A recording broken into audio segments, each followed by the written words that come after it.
Bonsoir à tous. Les roues de l'avion du pape François se sont posées à 16h02 exactement sur le tarmac de l'aéroport de Marseille-Marignane, après un peu moins d'une heure et demie de vol.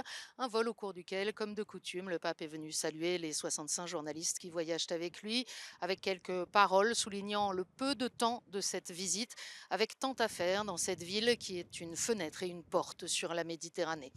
Le pape a ensuite pris le temps de saluer chacun à bord.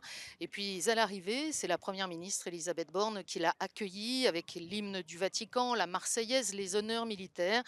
Ils se sont ensuite entretenus en privé quelques instants. Mais la toute première visite du pape, comme tant d'autres avant lui, de Sainte-Thérèse de Lisieux à Saint-Charles-de-Foucauld, était pour la bonne mère, dans la basilique Notre-Dame de la Garde, où l'attendaient les prêtres du diocèse et les supérieurs des instituts religieux, dans une ambiance fraternelle. François a voulu méditer sur la dimension mariale du ministère du prêtre. Carissimi, portiamo ai fratelli lo sguardo di Dio, portiamo a Dio la sete dei fratelli, diffondiamo la gioia del Vangelo. Questa è la nostra vita ed è incredibilmente bella, nonostante le fatiche, le cadute, anche i nostri peccati. Preghiamo insieme la Madonna che ci accompagni, che ci custodisca. À l'extérieur de la basilique, le pape a ensuite rejoint le mémorial dédié aux migrants et aux marins perdus en mer.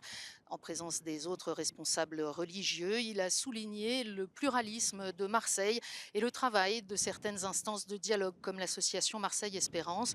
Mais il a surtout à nouveau redit le cri prononcé déjà à Lampedusa il y a plus de 10 ans. Non abituiamoci a considerare i naufragi come fatti di cronaca e i morti in mare come cifre. No. Sono nomi e cognomi, sono volti e storie, sono vite spezzate e sogni infranti. Et François rappelle l'impossibilité de regarder ces tragédies sans réagir. Précisément, demain matin au Palais du Pharo, il vient conclure la troisième édition des rencontres méditerranéennes.